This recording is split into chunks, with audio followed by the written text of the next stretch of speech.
सख्त गर्मी में भी मेरी नौकरानी गर्म चादर ओढ़ कर आती थी और जब मेरे कमरे की सफाई करती तब अंदर से कुंडी लगा लेती। और काफ़ी देर बाद जब बाहर निकलती तो कहती, मेम साहब आपका कमरा बहुत गंदा था, जिसको साफ़ करते करते मैं बहुत थक गई हूँ। मैं अपने पति से शिकायत करती तो वो कहते कि ऐसी गलती हरगिज़ मत करना, इतने कम पैसों में कोई काम करने वाली नहीं मिलेगी। मुझे कुछ शक हुआ। एक दिन काम वाली को जल्दी छुट्टी देकर खुद उस जैसी चादर ओढ़कर कमरे में सफाई करने गई तो कुछ देर बाद मेरी तो रूह ही काँप उठी थी। जब मुझे अपनी काम वाली कुछ अजीब लगती है, मेरा तो दिल करता है उसे काम से निकाल दूं। मैं अपने पति के साथ बैठे हुए चाय पी रही थी। जब मैंने उन्हें अपनी परेशानी के बारे में बताया तो वो एकदम से चौंक गए और बोले, क्यों, बैठे बिठाए तुम्हें उस गरीब औरत से क्या तकलीफ़ हो गई है? एक तो मैं तुम्हारी इस आदत से बहुत तंग हो चुका हूँ। तुम हर वक्त किसी न किसी काम वाली की बुराई करने में लगी रहती हो। तुमसे तो बात करना ही बेकार है। इतना कहकर पंकज उठे और चाय पिए बिना ही कमरे में चले गए, जबकि मैं कुर्सी पर हक्की बक्की होकर बैठी रह गई थी। पंकज ने कभी मेरे साथ इस तरह गुस्से में बात नहीं की थी। वो तो नर्म दिल इंसान थे। वो मेरे हर मुश्किल को चुटकियों में दूर कर देते थे। मेरे साथ इस तरह के बर्ताव की मुझे उनसे ज़रा सी भी उम्मीद नहीं थी। मेरा दिल तो किया कि मैं अभी के अभी नौकरानी बेला को फ़ोन करके बता दूं कि तू कल से मेरे घर काम करने मत आना, मगर फिर पंकज के बारे में सोचकर मैंने अपने इस ख्याल को दिमाग से निकाल दिया था। मुझे डर था कि कहीं वो मुझसे नाराज़ ना हो जाएं। मैंने फ़िलहाल इस बात को छोड़ दिया था। मैं किचन में जाकर रात के खाने का इंतज़ाम कर रही थी। जब खाना तैयार हुआ तो पंकज को बुलाने चली गई। मुझे लगा कि अपने उस बर्ताव पर अभी वो शर्मिंदगी जाहिर करेंगे, मगर उनके बर्ताव में मुझे ज़रा सा भी बदलाव नज़र नहीं आया। वो खामोशी से उठकर बाहर आए और कोई भी बात किए बगैर खाना खाकर वापस कमरे में चले गए। जब मैं किचन का सारा काम करके वापस गई तब पंकज सो चुके थे। मैं इस बात पर हैरान थी कि उन्होंने इस ज़रा सी बात पर मेरे साथ इस तरह का बर्ताव क्यों किया था। अगली सुबह बेला आई तो सबसे पहले मेरे कमरे में चली गई और कुंडी लगाकर सफाई करने लगी। मैं बाहर खड़ी उसके काम ख़त्म होने का इंतज़ार कर रही थी। बेला ने 20 दिन पहले ही मेरे घर में काम करना शुरू किया था। वो बहुत कम पैसों में मान गई थी। वो लड़की तो अच्छी थी, मगर मुझे उसकी कमरा बंद करने वाली बात पसंद नहीं आई थी। मैंने उसे 2-3 बार मना भी किया था, मगर वो बोली, मेम साहब मैं सब घरों में ऐसे ही सफाई करती हूँ। उसकी बात सुनकर मैं चुप हो जाती। जब वो कमरे की सफाई करके आई तो मुझे बड़ी थकी हुई लग रही थी। मुझे देखकर मुस्कुरा कर बोली, मेम साहब हर रोज़ पूरा 1 घंटा सफाई करके आपका कमरा साफ़ करती हूँ तो थक जाती हूँ। मैं मुस्कुराकर फिर से किचन में चली गई। मैं किचन में खड़ी होकर बेला की हरकतों को गौर से नोटिस करने की कोशिश करने में लगी रही। उसने वहीं पर कुछ देर आराम किया और फिर उठकर गई। उसने लिविंग रूम की सफाई करनी शुरू कर दी। इतनी ही देर में पंकज भी आ चुके थे। पंकज के आते ही बेला ने झाड़ू लगाना छोड़ दिया था और उनको देखने लगी थी। पंकज ने एक नज़र से उसकी तरफ देखा और वो कमरे में चले गए। अब बेला जले पैर की बिल्ली की तरह लिविंग रूम में चक्कर पे चक्कर लगा रही थी। उसने इधर उधर देखा और जब मैं कहीं नज़र नहीं आई तो वो कमरे की तरफ चल दी। उसने दस्तक देने के लिए हाथ उठाया ही था, मगर कुछ सोचकर पीछे हट गई थी और जल्दी जल्दी लिविंग रूम की सफाई करके मुझे अलविदा कहकर घर से बाहर निकल गई। बेला के जाते ही पंकज बाहर निकल आए थे। उनका मूड भी बहुत अच्छा लग रहा था। फिर बोले, रानी सरकार जल्दी से खाना लगा लो, बहुत भूख लगी है। हम दोनों ने बड़ी हंसी खुशी खाना खाया। मैं तो पंकज के अच्छे मूड से तो खुश हुई थी, लेकिन बेला के लिए मेरे मन में अभी तक दुविधा ही थी। ना जाने किस इरादे से वो मेरे घर में दाखिल होती थी। मैंने सोच लिया था कि बेला से जुड़ी कोई भी बात अब मैं पंकज से नहीं करूँगी। पहले उसकी नीयत जान लूँ, फिर कोई फ़ैसला करूँगी। अगले दिन बेला घर में दाखिल हुई तो मैंने उसकी छोटी छोटी चीज़ों को भी बारीकी से नोटिस किया था। उसने गर्म शॉल ओढ़ रखी थी जिसमें वो असल में छुपी हुई थी। मैंने कहा, बेला कितनी ज़्यादा गर्मी है, तुम ये शॉल ओढ़ना छोड़ क्यों नहीं देती? अगर तुम्हारे पास कोई और चादर नहीं है तो मैं तुम्हें अपनी चादर दे दूँ। उसकी आंखें एकदम सी आंसुओं से भर गई थी।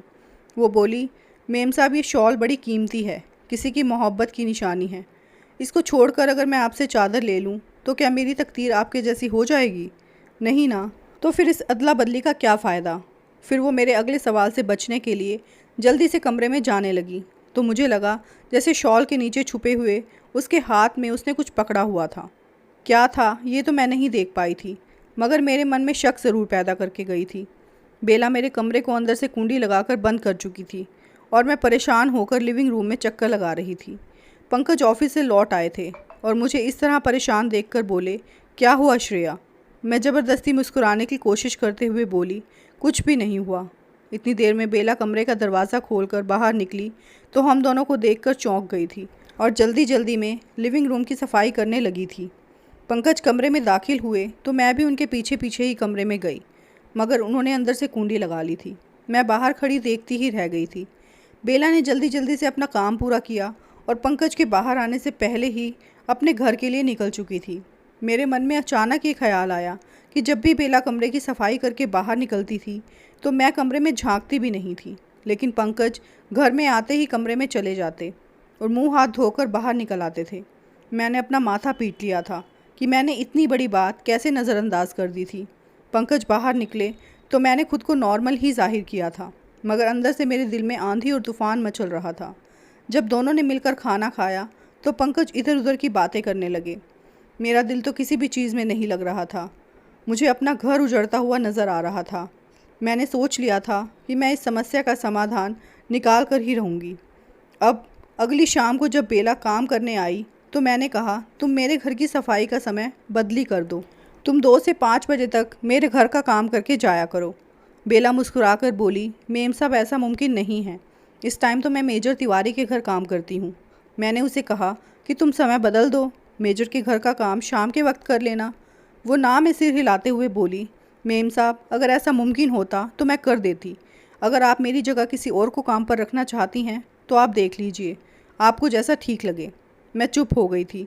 मैं नहीं चाहती थी कि बेला जैसी अच्छे से काम करने वाली औरत को सिर्फ गलतफहमी की वजह से हाथ से जाने दूं। इसीलिए मैंने सोचा पहले मामले की अच्छी तरह से छानबीन कर लूं। बेला एक बार फिर से मेरे कमरे में चली गई थी और अंदर से कुंडी लगाकर सफाई करने लगी थी। मैं भी लिविंग रूम में बैठी उसी के निकलने का इंतज़ार कर रही थी। इतनी देर में पंकज भी ऑफिस से वापस घर आ चुके थे। आज पंकज जैसे ही कमरे में जाने लगे तो मैं भी उनके पीछे ही चली गई थी। जैसे ही हम दोनों अंदर गए पूरा कमरा गाजर के हलवे की महक से सुगंधित हो चुका था। मैं सोच भरी निगाहों से पंकज की तरफ देखा तो बोले, ऑफिस में एक दोस्त घर से मेरे लिए हलवा बनाकर लाया था। मैंने ठीक है में सिर हिला दिया और फिर किचन में चली गई। मैं किचन में रखी कुर्सी पर बैठ गई थी और मेरी आंखों से बूंदों की तरह आंसू टपकने लगे थे, क्योंकि मैं जानती थी ये हलवा पंकज के लिए बेला ही लाई थी। क्योंकि जब पंकज ऑफिस से आए तब उनके हाथ तो खाली थे। पंकज ने मुझसे झूठ क्यों बोला था? एक झूठ का मतलब मैं बहुत अच्छी तरह जानती थी। एक झूठ 100 झूठ को पैदा कर देता है। फिर इंसान सारी ज़िंदगी झूठ बोलते हुए ही गुजार देता है। पंकज को गाजर का हलवा बहुत पसंद था। इसके बारे में सिर्फ़ और सिर्फ मैं ही जानती थी, या फिर मेरे ससुराल वाले ही जानते थे। मेरी काम वाली को मेरे पति की पसंद नापसंद के बारे में कैसे मालूम हो सकता था? मैंने देखा कि पंकज मेरी ही तरफ आ रहे थे। मैंने चेहरे पर ज़बरदस्ती मुस्कुराहट फैला दी, क्योंकि मुझे पता ही नहीं था कि इस तरह के हालात में किस तरह से रिएक्ट किया जाता है। इसलिए मैंने मुस्कुराहट का ही सहारा लिया। पंकज किचन में आए तो मुझे देखकर परेशान हो गए। उन्होंने कहा, क्या बात है, आज तुम बहुत उदास लग रही हो। मैंने कहा कि सिर में दर्द है, मगर मैं जानती थी इस जवाब पे पंकज को भी यकीन नहीं हुआ है। हम दोनों ने खाना खाया तो वो वापस अपने कमरे में चले गए, जबकि मैं ताज़ा हवा खाने के लिए घर के बाहर टहलने आ गई थी। आज दिल बड़ा घबरा रहा था। आंसू खुद ब खुद गिरते जा रहे थे। फिर मैंने नींद की गोली खा ली और जल्दी ही सो गई थी। सुबह पंकज मुझे बोल के गए थे कि अगर तुम्हारी तबीयत ठीक नहीं हुई तो तुम्हें डॉक्टर के पास लेकर चलता हूँ। मैंने उन्हें विश्वास दिलाया कि मैं अब ठीक हूँ, तो वो ऑफिस चले गए और मैंने मेजर तिवारी के घर की राह पकड़ ली। मेजर साहब का घर हमारे इलाके में ही था। अभी बेला उनके घर काम करने नहीं गई थी, इसलिए मैं उसकी पूछताछ कर सकती थी। मैं उनके घर गई तो मिसेज तिवारी ने मेरी खूब अच्छे से खातिरदारी की। इधर उधर की बातें करके मैंने मिसेज तिवारी से कहा कि मुझे बेला पर बड़ी दया आती है। वो इतनी गर्मी में गर्म शॉल ओढ़ कर आती है, क्यों ना हम इसके लिए चादर का इंतज़ाम कर दें। मिसेज तिवारी मेरी तरफ अजीब सी नज़रों से देखते हुए बोली, बेला तो हमारे घर दुपट्टे में आती है, वो तो सर्दियों में भी गर्म शॉल नहीं ओढ़ती। मैं चौंक गई थी। मुझे समझ ही नहीं आ रहा था कि अब मैं उनसे क्या बात करूं। मैंने फिर भी कहा, बेला को ना जाने क्या फोबिया है, वो बेडरूम की सफाई करते वक्त ना जाने अंदर से कुंडी क्यों लगा देती है। मिसेज तिवारी सोच में पड़ गई थी। फिर सोचते हुए बोली, ठीक है, हमें नौकरानी के साथ नरमाई से पेश आना चाहिए, मगर हर चीज़ का एक नियम होता है और एक हद होती है। मैं कभी भी किसी काम वाली को ये इजाज़त नहीं दूंगी कि वो मेरे बेडरूम को अंदर से कुंडी लगाकर सफाई करे, बल्कि मैं ऐसी काम वाली को काम से निकाल दूंगी। मैंने कहा, लेकिन मुझे तो बेला ने यही बताया था कि सब घरों में वो ऐसे ही कुंडी लगाकर सफाई करती है। मिसेस तिवारी के अगले शब्द मेरे दिल को छू गए। वो बोली, आप बहुत मासूम हैं। मैं अच्छी तरह से जानती थी उन्होंने बेवकूफ़ की जगह मासूम शब्द का इस्तेमाल बड़ी खूबी से किया था। मैं उठकर अपने घर आ गई थी। मिसेस तिवारी की बातें मेरे कानों में गूंज रही थी। शाम हुई तो बेला खुद को गर्म चादर में छुपाकर एक बार फिर से हमारे घर आ पहुंची थी और वो कमरे में चली गई थी। अभी वो कमरे से बाहर ही आई थी कि पंकज भी ऑफिस से घर आ गए थे। मैं किचन की खिड़की के पास खड़ी होकर उन दोनों को देख रही थी जब पंकज गुस्से से चिल्लाकर बोले, बेला तुम्हारे लिए बेहतर यही है कि तुम ये काम छोड़कर चली जाओ, मुझे सुकून से जीने दो, मेरा पीछा छोड़ दो। बेला रोने लगी थी। वो बोली, इस भरी दुनिया में मेरा सहारा सिर्फ और सिर्फ आप हो। मैं आपके बगैर कुछ भी नहीं हूँ। मुझे मेरे नाम की पहचान दे दीजिए, नहीं तो मैं आपकी सारी हकीकत आपकी बीवी को बता दूँगी। फिर आप क्या करेंगे? इतना कहकर बेला लिविंग रूम की सफाई किए बिना ही मेरे घर से निकल गई थी। मैं तो बेला की बातों से ही हैरान हो गई थी। उसके पास पंकज का ऐसा कौन सा राज है जिसकी वजह से वो उनको डरा धमका रही थी? फिर वो ये क्यों कह रही थी कि मुझे अपने नाम की पहचान दे दीजिए? ये सब बातें किसी अनहोनी की तरफ इशारा कर रही थी। मैंने पंकज को खाने के लिए बुलाया तो उन्होंने मुझे बुरी तरह से डांट दिया। वो बोल रहे थे, कैसी औरत हो तुम जो घर का काम ही नहीं कर सकती।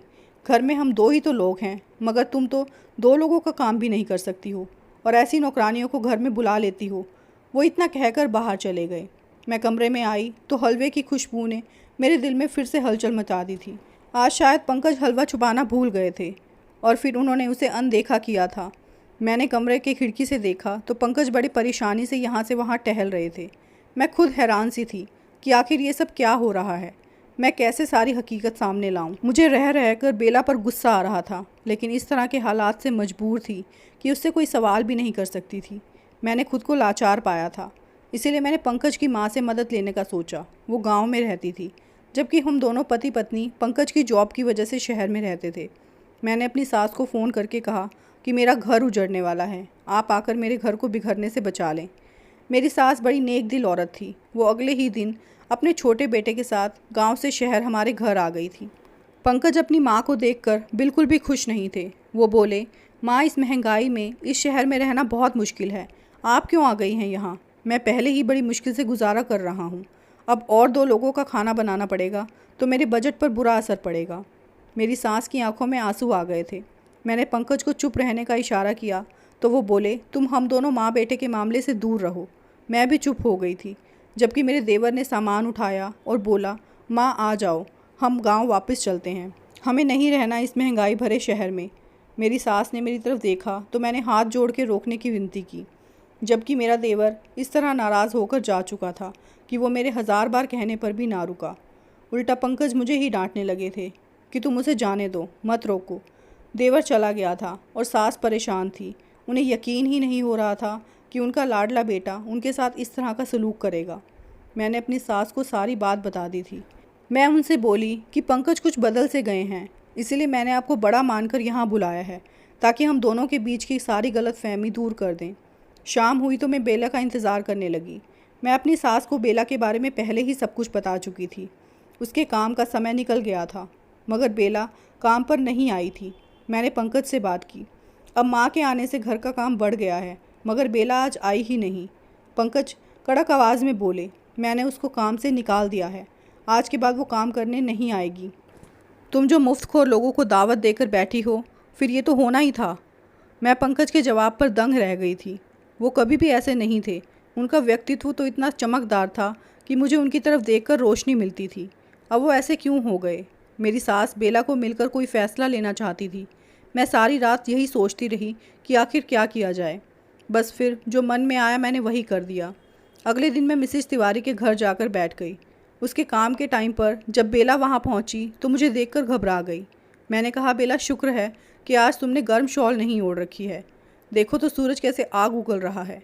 फिर मैंने उससे विनती की कि पंकज ने तुम्हें गलत कहा है कि हमें अब काम वाली की ज़रूरत नहीं है। अब घर में मेरी सास भी आई है, मुझे तुम्हारी पहले से ज़्यादा ज़रूरत है। आज तुम हमारे घर काम पर ज़रूर आना। पंकज ने भी इस बात को कबूल किया है। मैंने नोटिस किया कि एकदम से बेला का चेहरा खिलकर गुलाब हो गया था। शाम हुई तो बेला अपनी गर्म चादर ओढ़कर हमारे घर आ गई थी। लेकिन हैरान करने वाली बात तो ये थी कि उसने आज दुपट्टे को सिर से ओढ़कर चेहरा ढक लिया था। मुझे बेला का इस तरह का बर्ताव देखकर बहुत गुस्सा आया था। मैंने कहा, मिसेस तिवारी के यहाँ तो तुम दुपट्टे में चली आती हो, मगर हमारे घर काम करने के लिए अब चेहरा भी ढकने लगी हो। वो चिढ़ाने वाली हंसी के साथ बोली, मेम साहब, आप ही ने तो कहा था कि घर में आपकी सास आई हुई है, इसलिए दुपट्टा चेहरे तक सरकाया है। मैंने कहा, नहीं, ऐसे चेहरा ढकने की कोई ज़रूरत नहीं है। वो कोई गैर नहीं है, मेरी सास ही तो हैं। बेला सिर हिलाकर मेरे कमरे में चली गई थी। आज उसने रोज़ के मुकाबले ज़्यादा देर लगाई थी। मैंने अपनी सास को बाहर आंगन में बैठने को कहा। मैंने कहा, अगर पंकज आ गए तो आप उन्हें कमरे में ना आने दीजिए, उन्हें किसी न किसी बात में उलझा कर रखिएगा। मेरी सास ने मेरी मदद करने में कोई कसर नहीं छोड़ी। मैंने जल्दी से पंकज का 3 पीस सूट पहन लिया था। वो सूट मैंने बेला के आने से पहले ही अपने सास के कमरे में छुपा कर रखा था। मैं वो सूट पहनकर बाहर खड़ी हो गई थी। मैं कमरे की तरफ पीठ करके खड़ी थी, इसीलिए बेला मुझे पहचान नहीं पाई थी। वो जो बोली उसकी बातों ने मुझे हिला कर रख दिया था। पंकज, आपकी माँ आ गई हैं, अगर आप इजाज़त दें तो मैं उनसे मिल लूँ। इतनी देर में पंकज भी लिविंग रूम में दाखिल हो गए थे। उनके पीछे पीछे ही मेरी सास भी थी। मेरी सास पंकज को रोकने की नाकाम कोशिश कर रही थी, लेकिन जैसे ही मेरी सास की नज़र बेला पर पड़ी तो वो चकित हो गई थी। मेरी सास ने गुस्से से मुंह मोड़ लिया था। ये देखकर मैं हैरान हो गई थी और बेला से बोली, आज तो मुझे अपनी हकीकत बता ही दो। बेला लगातार रोने लगी थी और फिर वो बोली, मेम साहब, मैं बहुत ही अमीर परिवार की लड़की हूँ।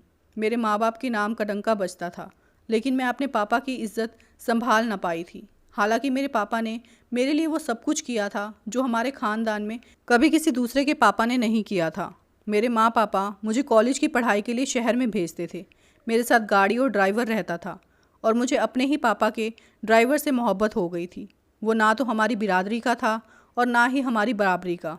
इसीलिए मैं जानती थी कि ये शादी नामुमकिन है, लेकिन एक दूसरे के बगैर हम लोग रह नहीं सकते थे। इसीलिए मैंने उस लड़के से भागकर शादी कर ली। पापा की बद्दुआ मुझे लग चुकी थी, इसीलिए सुख तो मुझसे भी छिन गया था। मेरा पति एक नंबर का निकम्मा निकला, कोई काम करता ही नहीं था। वो 2 दिन काम पर जाता तो 4 दिन घर बैठा रहता।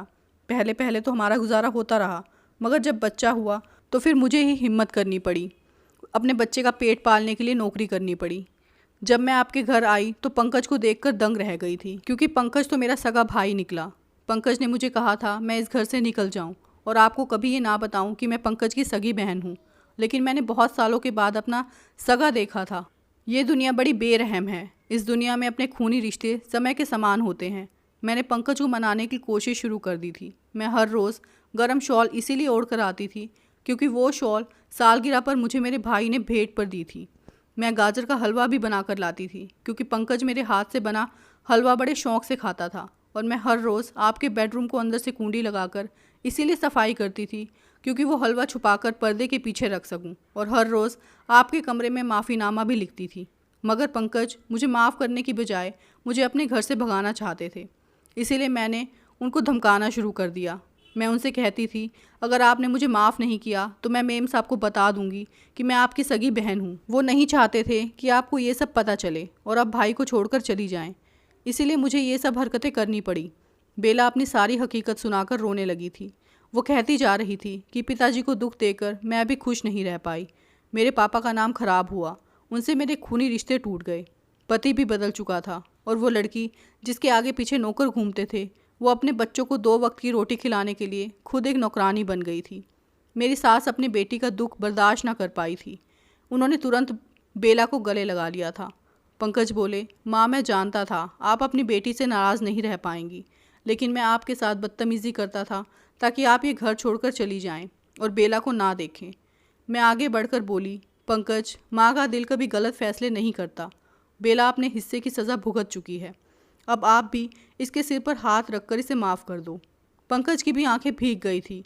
उन्होंने भी बेला को माफ़ कर दिया था, जबकि मैं सोचकर हैरान रह गई थी कि इस दुनिया में कितनी लड़कियों को प्यार मोहब्बत के नाम पर बेवकूफ़ बनाया जाता है। तो दोस्तों, ये थी आज की कहानी। अगर कहानी आपको अच्छी लगी हो तो वीडियो को लाइक ज़रूर कीजिए, शेयर कीजिए और कमेंट भी कीजिए। और हाँ, सबसे ज़रूरी बात, अगर आपने अभी तक मेरे चैनल को सब्सक्राइब नहीं किया है तो प्लीज़ सब्सक्राइब करें। तो दोस्तों, फिर मिलते हैं अगली वीडियो में एक नई और दिलचस्प कहानी के साथ। वीडियो में अंत तक बने रहने के लिए आपका बहुत बहुत धन्यवाद।